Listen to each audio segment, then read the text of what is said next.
Good morning and welcome to Living Local 15. I'm your host, Jessica Williams. Thank you for tuning in today. It's time to grab a cup of joe and enjoy the show. First up, I have a treat for you. I'm taking you inside of Sweet Cream Bakery and Coffee.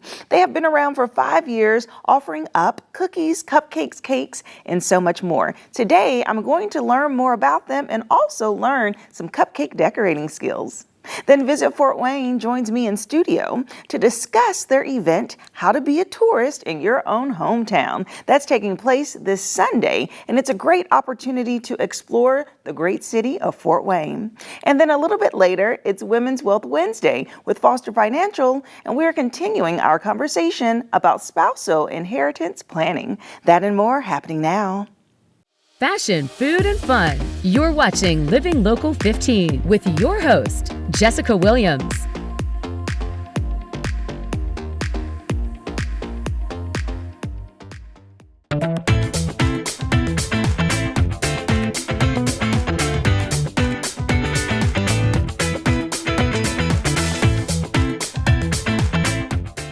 I am here at Sweet Cream Bakery and Coffee, located off of State and Crescent. They offer so much from cupcakes, cakes, and cookies. I'm going to go on the inside, speak with their owner, and also maybe decorate some cupcakes. Let's do it.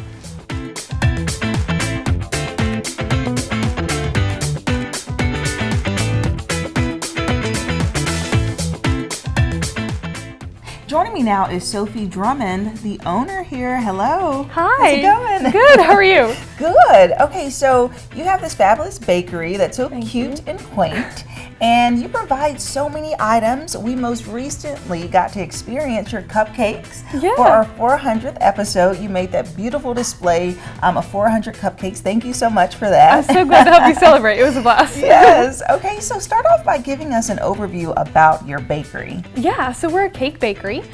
We do a lot of cakes, cupcakes, and cupcake bouquets. I started about 5.5 years ago, and I'm enjoying it ever since. Yes, and I have to talk about those bouquets for a moment because they're just so eye-catching. I mean, Thank you. It's so cool the way that you have them set up because it does look like flowers, but it's perfect for any occasion. So when do people really order those and send them to people? Yeah, they're great for Mother's Day and birthdays. We do offer delivery, and so that's an awesome option. My main focus on the bouquets are weddings. So along with the candles and the maybe bud vases, cupcake bouquets are an awesome addition. Yeah, because you're saying like centerpieces on tables. That's really unique and something different. Exactly. And so let's talk about the cakes that you make. So you started off doing bridal cakes, correct? Yeah, so I started off in my home doing a home bakery, probably even 7 years ago, doing a lot of weddings and a lot of birthdays, and then it just progressed from there. So yeah, we do a lot of cakes. Yes, and they're really like elegant and just have like a really, what is it, like a old time kind of simplex but like very edgy look, if I could describe it, because I was like, oh, these are really nice and they have a modern vibe to it. And so which do you enjoy more, making cakes or making cupcakes?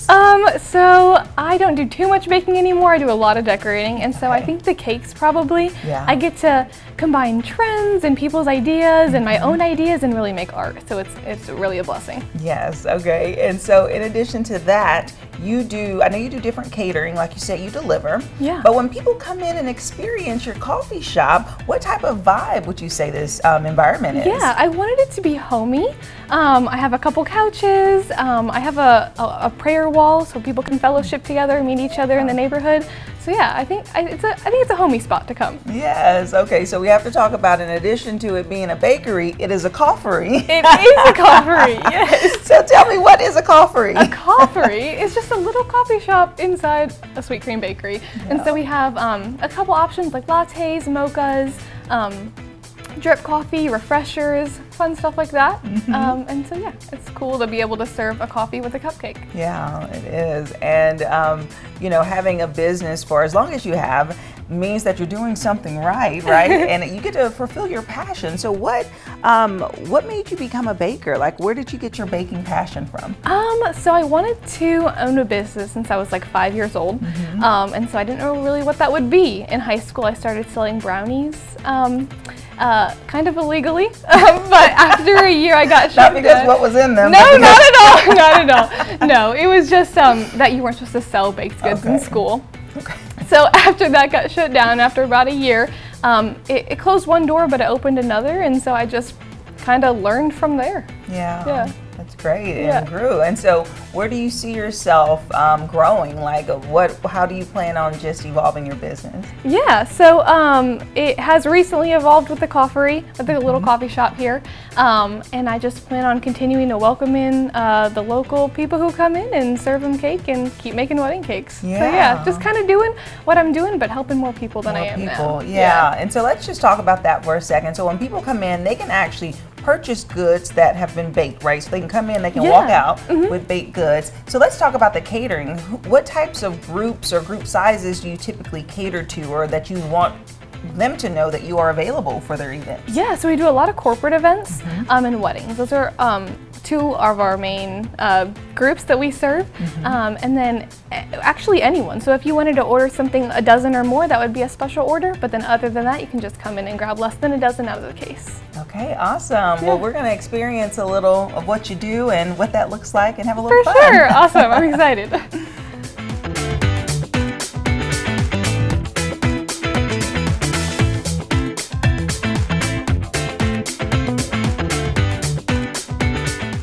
Okay, Sophie, you're going to show me a little cupcake decorating technique. For sure. All right, let's do it. Sounds great.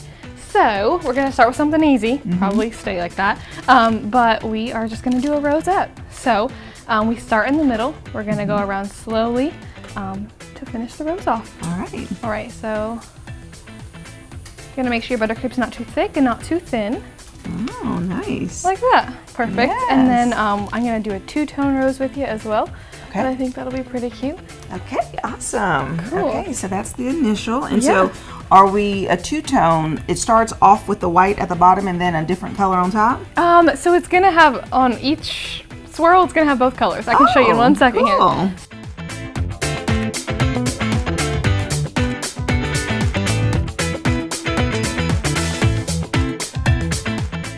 So to make the two-tone, we're gonna put a layer of the color on the outside of the bag, and then on the inside of the bag, we're gonna do the white. Okay, cool.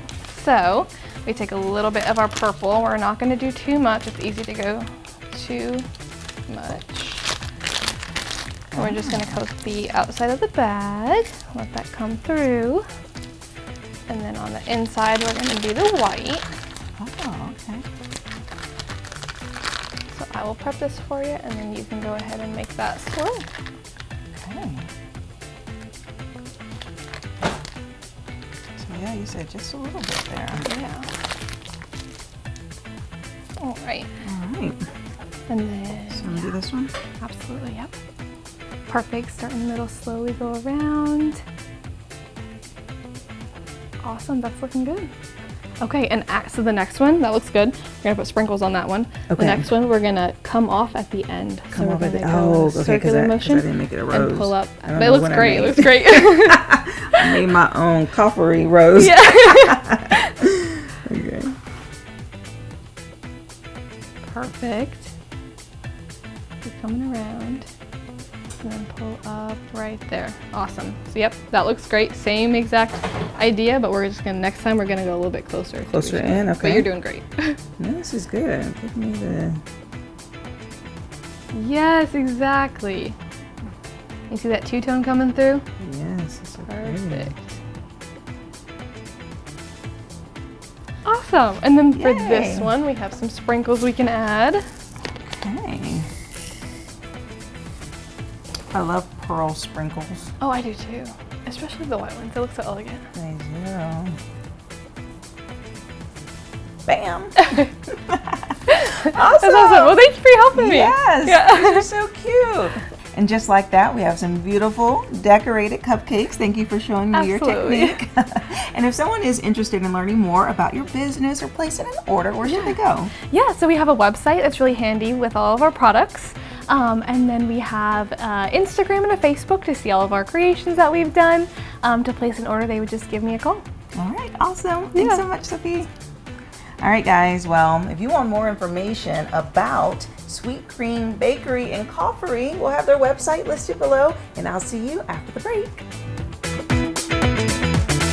Have an idea for the show? Want to find out how you can be a guest? Contact us at livinglocal15@wayne.com.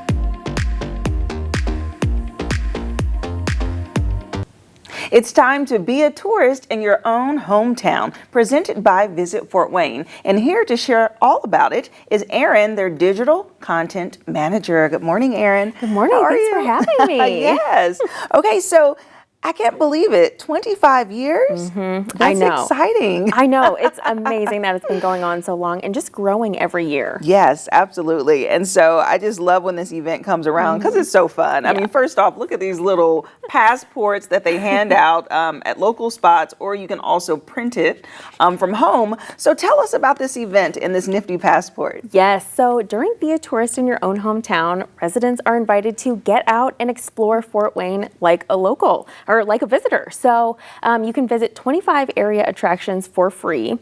So you can use these passports, which are available at any area Kroger or Old National Bank location. And like you said, you can also print them off for free as well. And then take the passport and visit those attractions for free this Sunday, September 8th from noon to 5 p.m. Yes, and let's emphasize on the free part, because some of these places you have to pay for a ticket to go see it, whether it's like a museum or something like that, right? Botanical Conservatory. Yes, exactly. Okay. Yeah. So places like the Botanical Conservatory, Science Central, and other locations that normally charge admission, they're going to be open for free on this day only. So it's a really unique opportunity and a great time to get out and explore Fort Wayne. Right, exactly. And especially coming off of Labor Day weekend, you know, this is something that's kind of chill, laid back, and local in case people went out to the lake. You can enjoy this just on a Sunday. And so is this all day on Sunday? So it's noon to 5 p.m. Okay. So you've got a 5-hour window. Maybe make your plan in advance to decide kind of your driving route, where the places you want to go visit. But it is a good time to, get out and explore. Yes, and I see that you all added some new places in here this year. And so let's talk about the passport aspect. That kind of makes it fun because people can receive stamps. Yes, so like your normal passport, yes, you can take this passport to each participating attraction, earn stamps along the way. So it's just a really fun way. You know, people like to see how many stamps they can get throughout the day. And so, it's just a little added fun there. That is, I love that. And you have different museums, Electric Works, of course, different churches, the Embassy Theater, and the Fort Wayne Curling Club. That's a new one this year. Yes, that one's going to be a lot of fun. We have a few new places, and the Fort Wayne Curling Club is one of those. Maybe you've seen curling on the Winter Olympics and wondered if you could do it.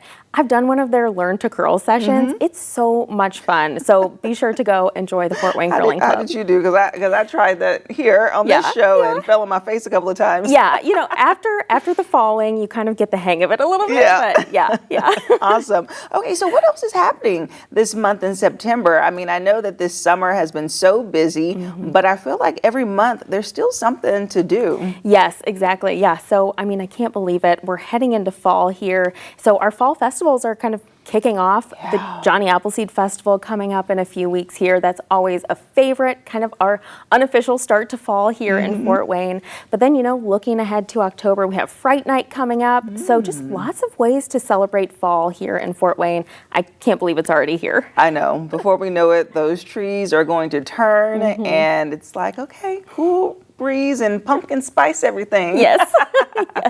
Okay, awesome. Well, thank you so much for sharing. And this is a free event, correct? As far as they can just get their passport and just travel and enjoy it. They don't have to register or anything. That's right. It's free and open to everybody. One passport is good for the whole family. And I will mention, we also have a free block party happening during the event to celebrate 25 years. So it's going to be right outside the Visitor Center with, you know, popcorn, music, all kinds of food trucks. It's going to be a lot of fun. So be sure to stop by. And prizes. We yes. all love prizes. Okay. Well, thank you so much, Erin. Thank you. And if you would like more information about how to be a tourist in your own hometown, we'll have their information below, which is visit fortwayne.com. And I'll see you after the break. Follow us on social media at Living Local 15.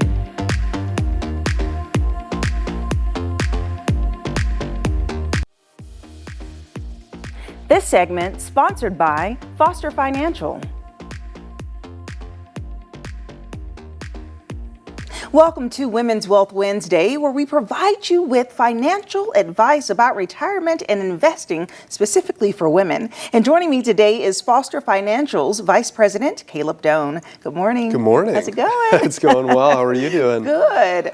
Okay, so we're continuing this conversation about spousal inheritance planning. And I know last time we talked about investing in an IRA. Yeah. So what type of account will we talk about today? Yeah, so today we're going to talk about inheriting non-qualified brokerage accounts. Okay. So of course we talked a little bit about inheriting IRAs, and I think the reason why it's helpful to talk about this is because there's projected to be this really massive wealth transfer over the next decade where trillions of dollars is going to be exchanging hands from spouse to spouse or even from spouse to kids, and women are going to be the largest beneficiary of that. So last week we talked about IRAs transferring, and there's specific rules about how long you have to kind of withdraw money and all of that kind of stuff. Today I wanted to talk about non-qualified accounts transferring, and the example of these accounts would be like an individual account or a joint account. And so these are typically funded with after-tax dollars, and they're subject to capital gains taxes, which we talked a little bit about last week on Money Mondays. But as a quick recap, capital gains, an example of that would be, let's say a husband buys a stock for $100 in his individual account, and that stock then grows to $150. He would have an unrealized $50 gain, and if he were to ever sell that, then he would have a $50 realized gain, and he'd owe taxes on that. So when these accounts are inherited, when an individual account is inherited, let's say the husband owns it, the wife is the 100% primary beneficiary on the account.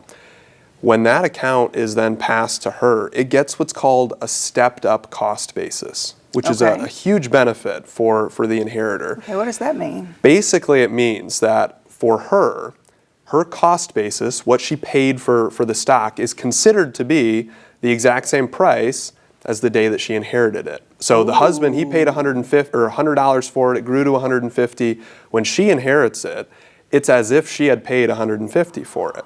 And so she could immediately sell it and she would owe nothing in taxes. Wow, Yeah. That's huge. I'm like, ooh, listen, that, now the tables turn, because when we were talking about the capital gain, you're mentioning that, you do have to pay taxes on that earned amount. But one question about that, is it the same tax bracket that you fall under in that age range in your current circumstances, or is there a fixed amount that you have to pay in those taxes? That's a great question. It's kind of both, actually. So the capital gains tax bracket is always lower than what your ordinary income tax bracket is. If you're in the 12% tax bracket or lower for ordinary income, your capital gains tax is actually 0%. If you are higher than the 12% tax bracket, which most people are, it's 15% is what your capital gains is. So, the next tax bracket after 12% jumps up to 22. A lot of people in their working years are in the 22% ordinary income, and their capital gains is just 15. So, but yeah, if somebody's in the 12%, we often take advantage of that and say, hey, we can free up this stuff without paying any sort of capital gains. Who is in the 12% when you say that? Yeah, exactly. Who falls under there? That's a great percentage to be under. Okay, so when they inherit this individual account, tax-free, or they get it the way that it came. Now, if they have more earnings after that, if they keep it in the stock, then what happens? Yeah, if they have more earnings, let's say the wife inherits the stock, it's $150, then grows to $160. Yeah. If she were to sell, she'd owe taxes on that $10 gain. Okay. But, theoretically, the day that she inherits it, she could sell out of everything, rebalance it, whatever she wants to do, and wouldn't owe anything in taxes.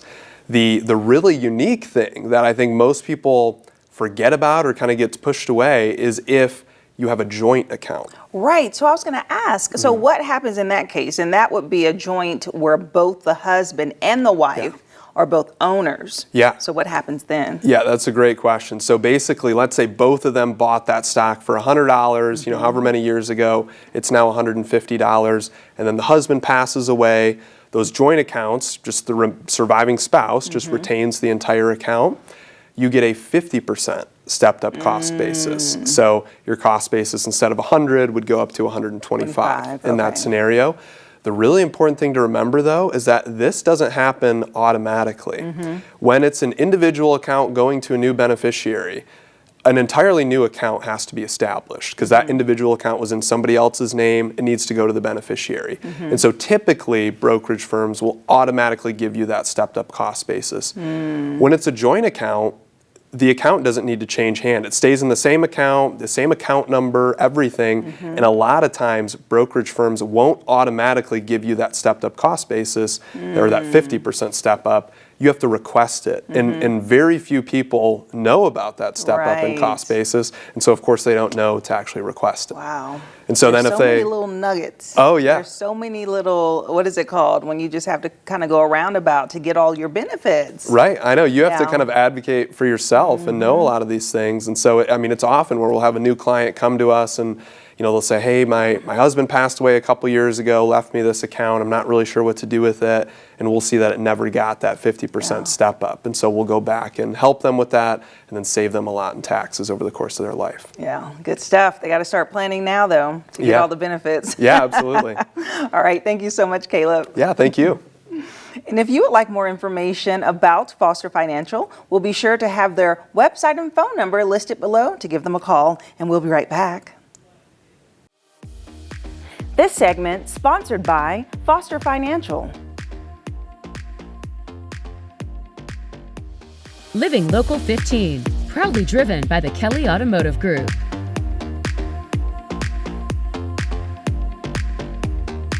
Thank you so much for tuning in today. I hope you enjoyed the show. And remember, you can always catch up on episodes and segments of Living Local 15 by going to WANE.com, downloading the WANE app, and also checking us out on YouTube. And I'll leave you with this. It's never too late to live your best life, so start living it today. And I look forward to seeing you here tomorrow. Bye-bye. Content segments during today's Living Local 15 were paid for by these sponsors.